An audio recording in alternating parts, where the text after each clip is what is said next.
Welcome back to Inside Personal Growth and joining him from the New York area. Is that correct? That's where you are, sir? Yes, Okay. very much so. Serge Prengel, he is the author of a new book called The Proactive 12 Steps, a Mindful Program for Lasting Change.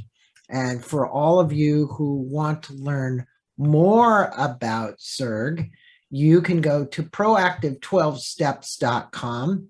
There you can get a little bit of information. You can download some additional material. He's actually got the alternative 12 steps there that you can download. And sir, I always like to start off these interviews.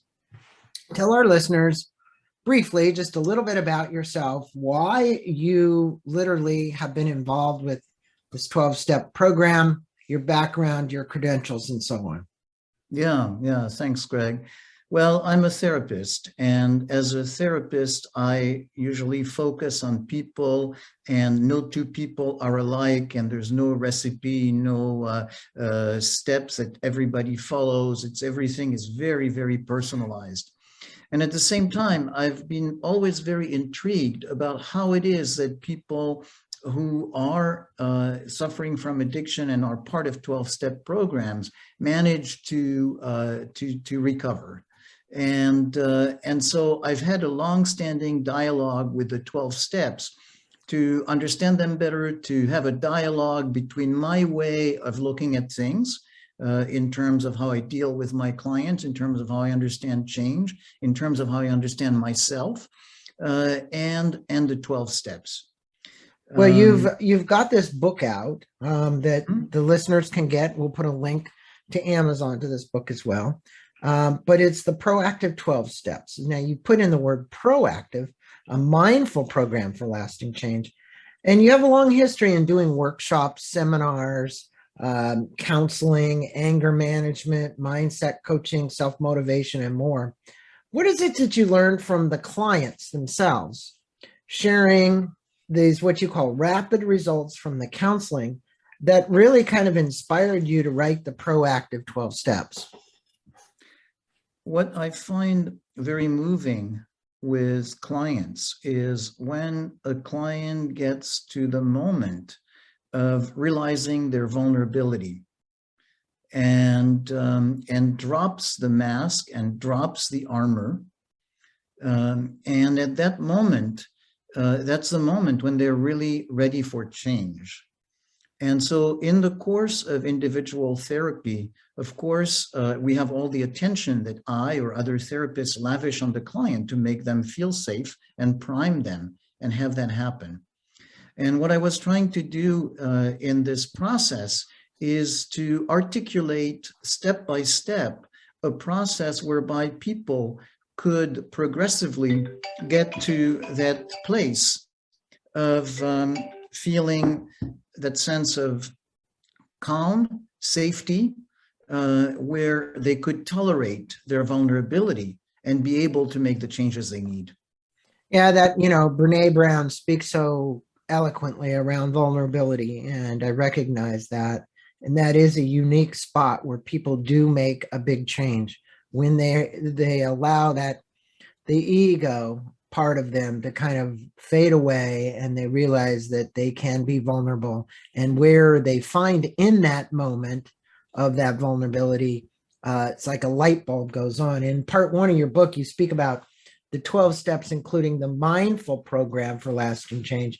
Could you briefly discuss the 12 steps with the listeners? Yeah. So they are inspired by the traditional 12 steps of AA, but they're different in the sense that they describe a step-by-step process of paying attention to what happens at a granular level, moment by moment. And so the key to it is that notion of taking an active pause. And that means taking a pause, a mindful pause, and being in touch with where you're at this moment. And so at that, and progressively getting more comfortable with that so that you're able to have a grasp of what's happening and be able to conceive of alternatives. Yeah.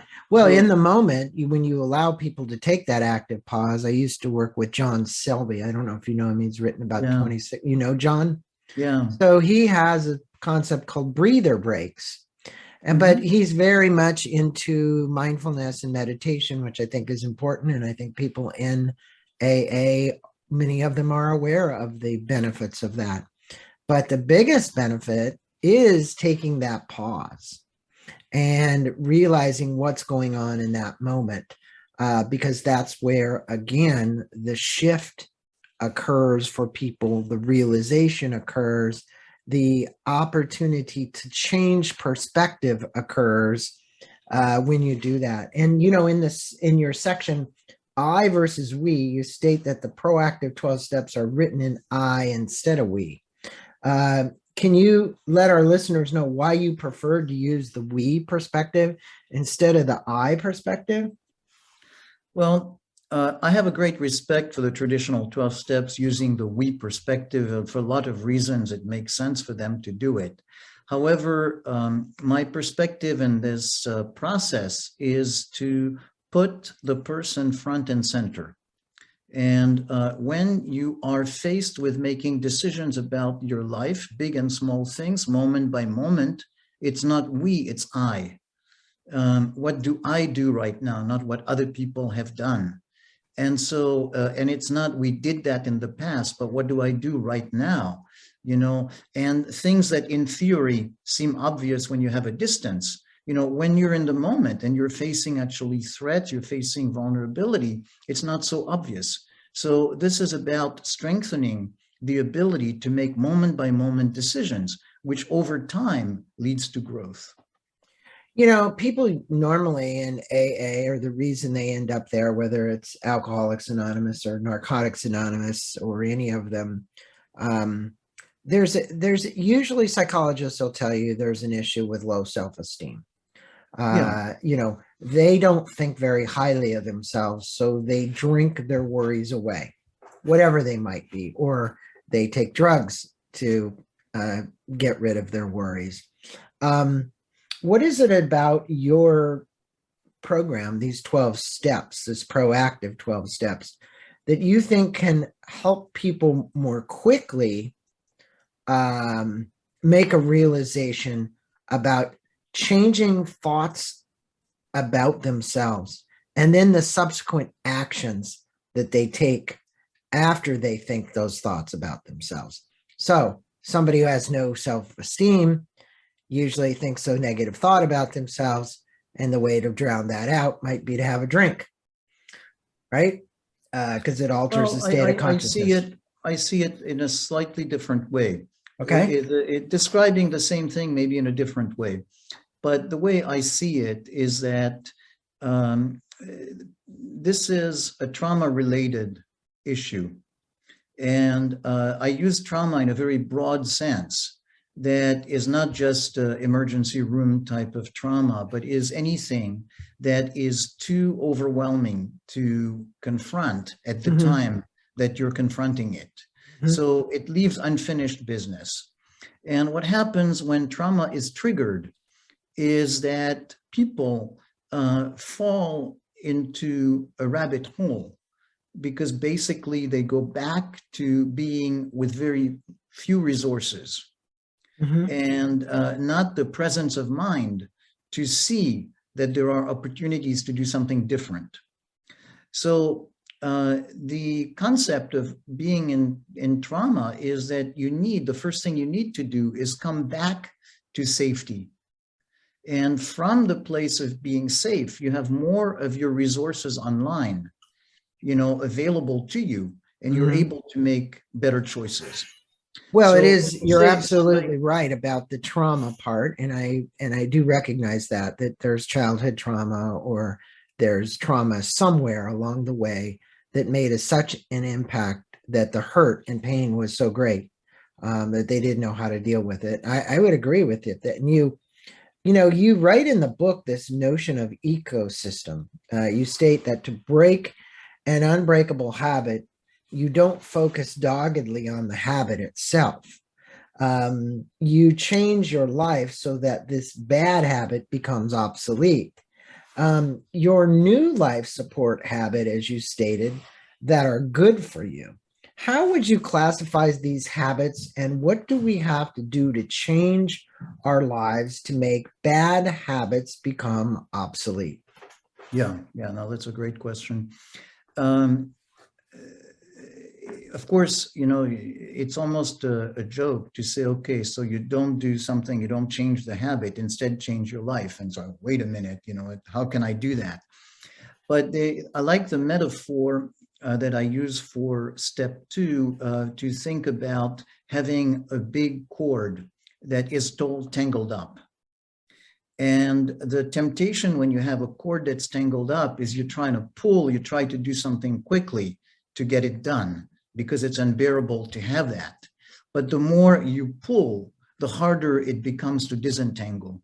And the only way that you ever can disentangle it is slowly, painstakingly, just make space between the loops and little by little disentangle it. That's a great analogy. Yeah.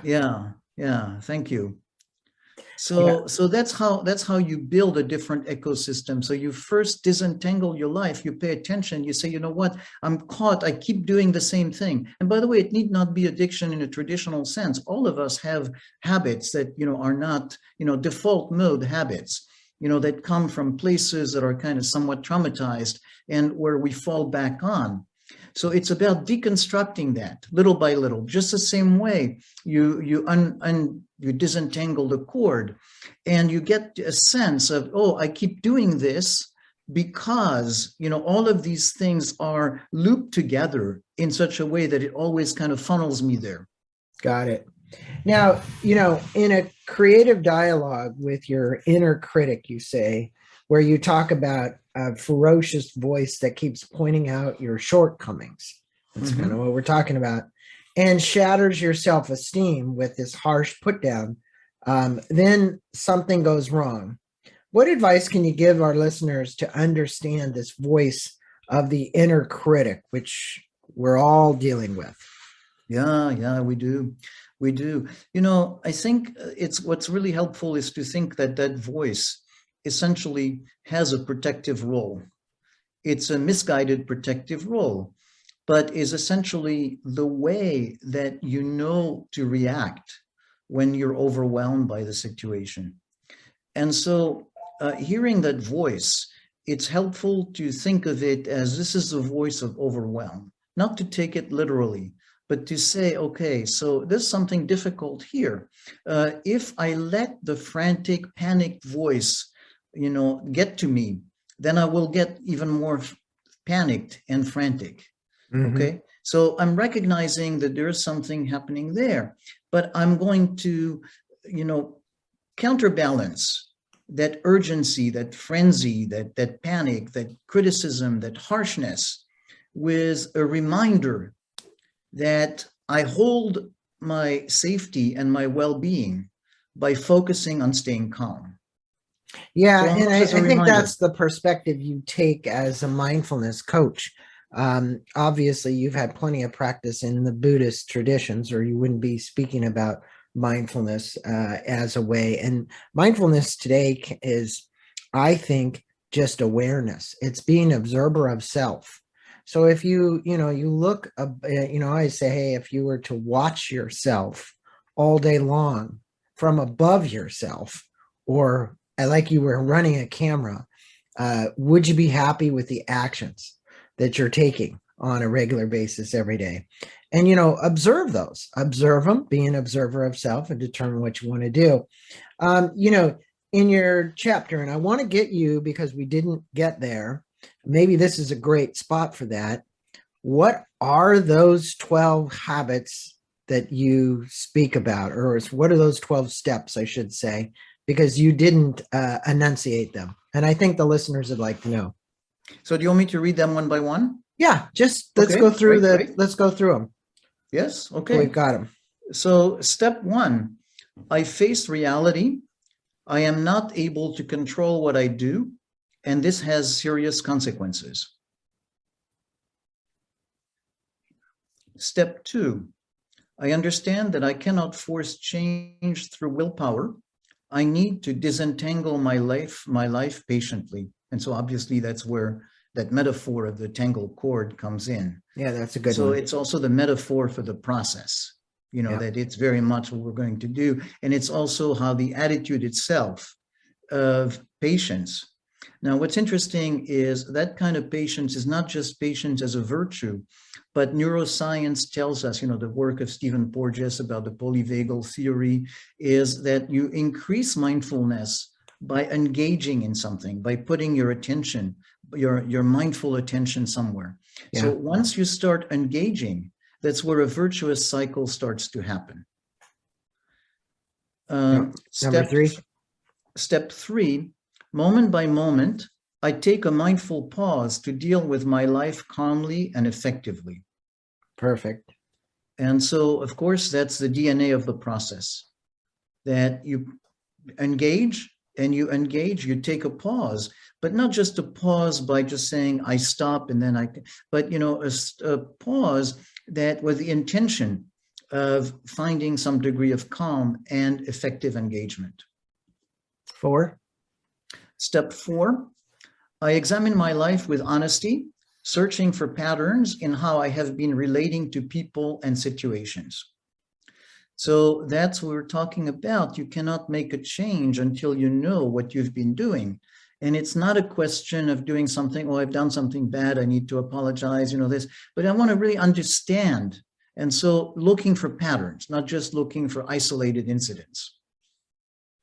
5. Step 5, I explore these patterns and describe them to another person, noticing the healing power of compassionate listening. Wow, that's a big one. Yeah, that's a good one. 6. So that's something, of course, that we notice in therapy, that, a lot of the benefit of having a therapist is that notion of compassionate listening. And so that's looking for that. Not to be absolved in a meaningless way, but to be compassionate, to understand what's happening. Yeah. Step 6, I understand how these patterns have been ways of coping with my fears. Very strong. Yeah. So again, to relate it, it's not just, I'm being lazy, or I'm being this, or I'm being that, but these are coping mechanisms. This is an underlying trauma. So and I think what we'll do is instead of you repeating all of them, I'm going to let my listeners go to your website. I'm going to drive you to the website to download. He's got the list, and there's a place where you can click on it and you can download it, because I got to get to my other questions here because they're important. In your chapter about dysfunctional behavior, you give the readers thoughts on throw these feelings away and doing what would be right for you. What advice do you have that will help our listeners accomplish that end result on this dysfunctional behavior? So as long as you think of them as dysfunctional in abstract, that you say, this is something that's generally considered bad, you don't really have a grip on it. When you think of them from a shame place, also you don't have a grip on it, because what happens all too often is a vicious cycle of avoiding something from shame, and then there's so much pressure in doing it that you fall back into it. So the way to really let go of them is to deeply understand the mechanism they have, the mechanism whereby these habits are the best ways you knew at the time to take care of yourself, and to understand that their function was protective, that their function was to deal with fear and pressure that felt overwhelming. Good and once point. you really deeply get it, then you can find better ways to deal with it. Well, one thing is, what happens when you only know a certain way and you keep doing the same way. And like Einstein said, it's the definition of insanity is doing it over and over and over again and expecting a different result. And I think once you realize that you need to do something differently, which is kind of what you're saying, and you have that epiphany, that light bulb go on, that there is a better way to approach this, and that those ways you were doing it were serving you the best way they knew at the time, because that's all you did. Instead of berating yourself over the fact that you should have been doing something differently, you come to the realization when you're supposed to come to the realization. So you speak about the three circuits of the autonomous nervous system. What are Mhm. these circuits, and how do we apply them in our lives? So there's two different ways to describe them: how they evolved and how they are used. Um, our most primitive circuit that existed in the most primitive life forms is a basic, like some people call the dinosaur brain. But it's it's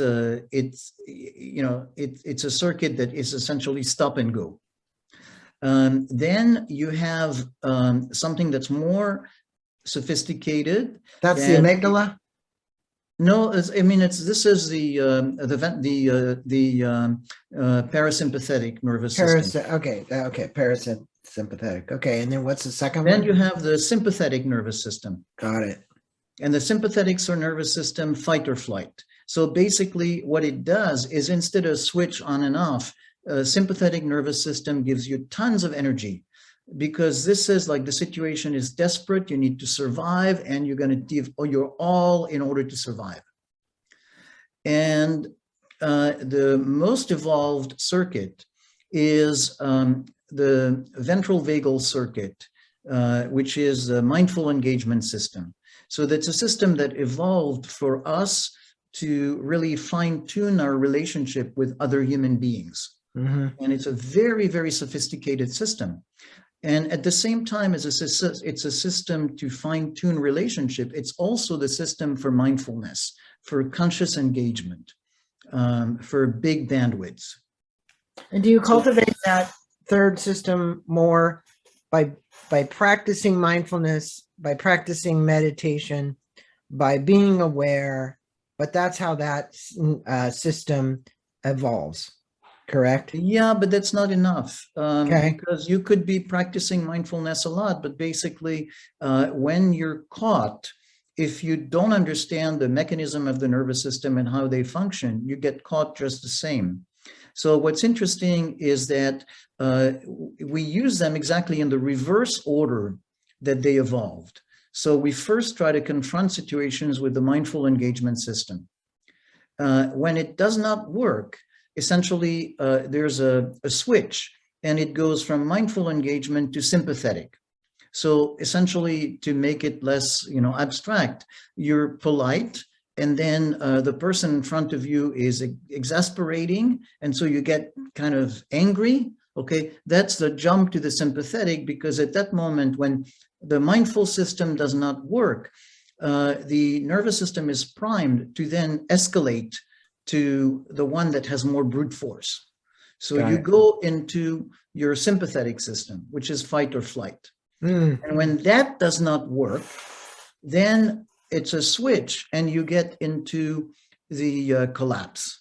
I get it. I get Okay. it. Makes And sense. the crazy thing is that in nature, when we evolved, and for animals, that collapse is when all else fails. But for us in civilization, the sympathetic does not solve a lot of problems.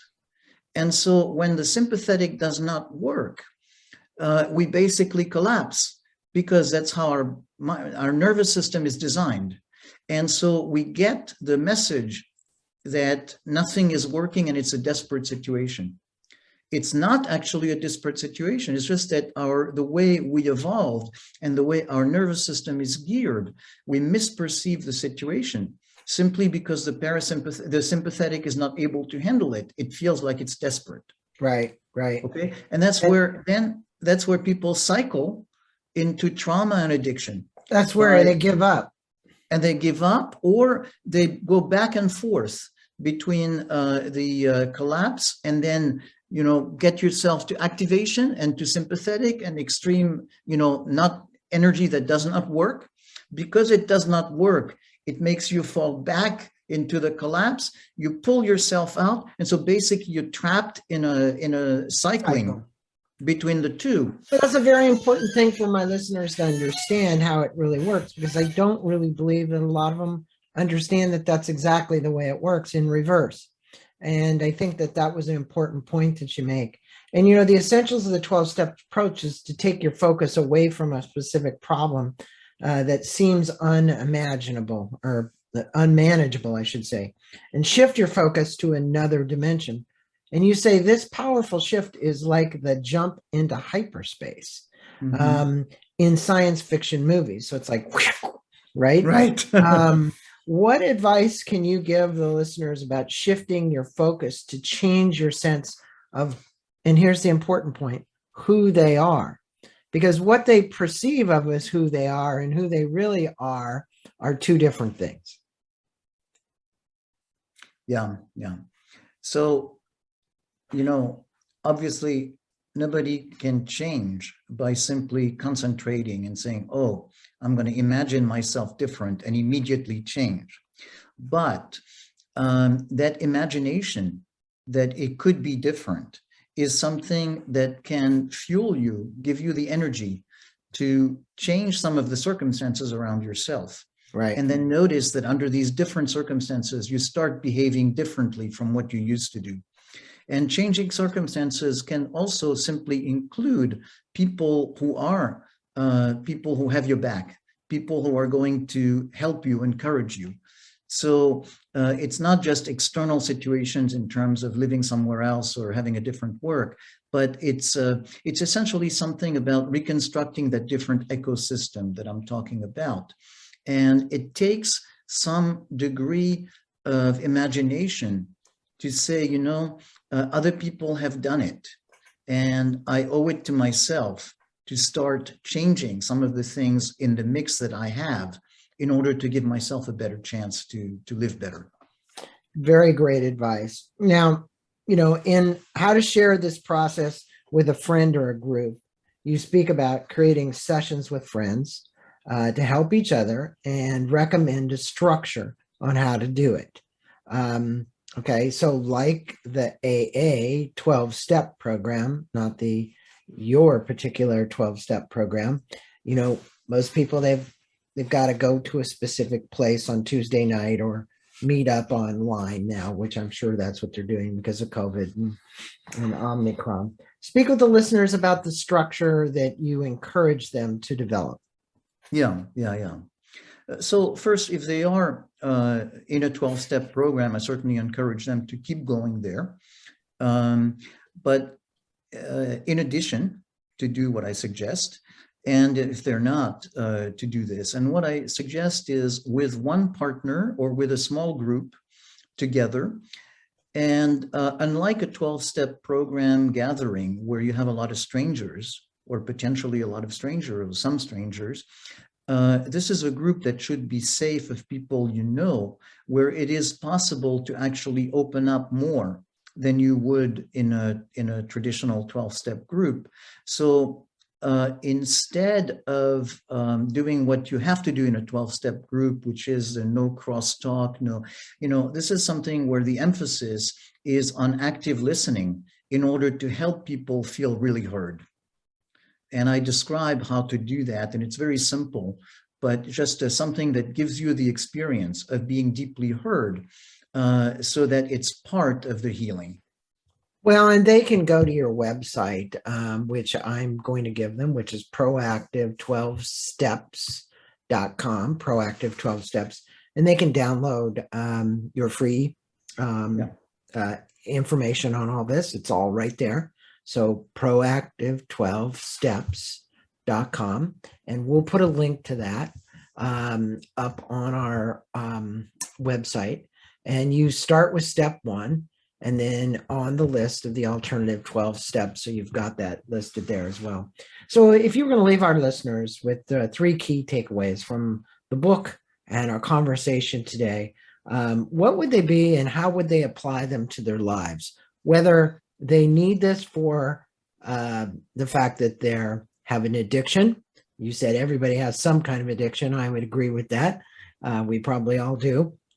So the question would be, what are 3 things they can take away and how do they apply them, sir?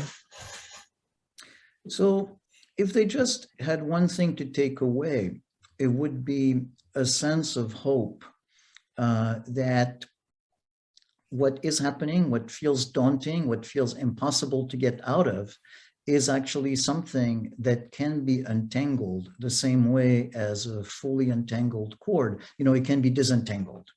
So that's a big, that would be the number one takeaway. A second takeaway would be that the DNA of this process is about mindful attention through a mindful pause. And understanding that, you know, it's good to have a sense of what it is that you're going to do during that pause. It's not just sitting there doing nothing, but, you know, finding a way to actually engage your curiosity and be part of this process. And so that's why I describe this in detail, so that people are not left by themselves saying, oh, I just take a pause and what do I do, you know? And the third one is to understand how all of this, all of these difficult patterns, these things that are so hard to change, have to do with fear and pressure. And so that, you know, the mindful understanding of what it is that brings you fear and pressure is something that actually will help you find safety. And from that place of safety and self-compassion and finding people, you know, who are going to be good for you, this is where you actually can step out of it. I think it was Rumi who said, within the pain is the pain that's necessary to kind of I'm not saying it correctly, but there was a Rumi quote about pain. And the reality is you have to go into the pain deeper to actually get rid of the pain. And that's, I can see this proactive 12-step mindful program for lasting change program really being about that, but doing it very mindfully, right? Not happenstance or whatever to do that. We've been on with Serge Prengel from New York talking about his new book. Again, proactive12steps.com. Go to that website if you'd like. We'll put a link to Amazon to the book as well, where you can get it. Is it in Kindle and in paperback? Both? Yeah, yeah. Okay. So you can get it in both Kindle version and paperback. Highly recommend it, whether you're in an AA program or not. This is the proactive 12 steps. It's modified, it's different. And like he gave you a formula there at the end, to get a group together in community of people you know who can support one another versus going to a group where you don't know one another. I think that's really a very big thing, because you can be a lot more vulnerable there than maybe you would be if you were in one of those other programs. Serge, thanks for being on Inside Personal Growth and sharing your message with our listeners today and spending some time with us. Greg, it was a pleasure. Namaste to you.